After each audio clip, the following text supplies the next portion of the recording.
Hammalarga assalomu alaykum. Mana bugun Ramazonimizning 3-kuni, xudo xolisa, butun vatandoshlar bilan birgalikda qilgan sa'y harakatlarimiz mana o'z nihoyasiga yetdi.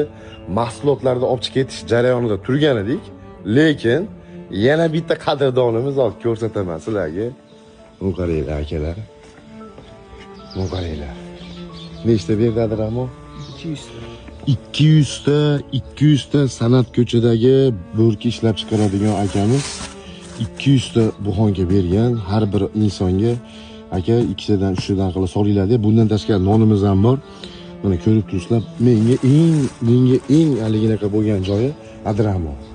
Qarang, har bitta nonni aka salafanga solasizlar deb, hattoki shu salafanni o'ylab shu nimadir istab qolishmasin deb salafanigacha berib yuboribdi aka. Aka, sizdan Alloh rozi bo'lsin. Telefon raqamingizni bilamiz. Xafa bo'lmaysiz. Kimga shunaqa buxonga xizmatda kerak bo'lsa, albatta bu katta sex bo'lish kerak. Men o'zim gaplashganim yo'q. Nomeringizni qoldirib qo'yamiz aka. Telefon qilishadi. Bizning nomimizdan chiqsa chiroyli qilib qo'yib beradi. Chunki chiroyli qilib qo'yib berishingizga 100% ishonaman. Sababi men ko'rib turibmiz aka, hatto salafanigacha berib yuborgansiz. Hammalardan Alloh rozi bo'lsin. Shuncha mahsulotlarni qilgan, harakat qilgan hammalardan Alloh rozi bo'lsin. Telefon qilib turgan, labo xizmati bor. Yuragimdan yordam beraman deydigan akalar hammalarga rahmat.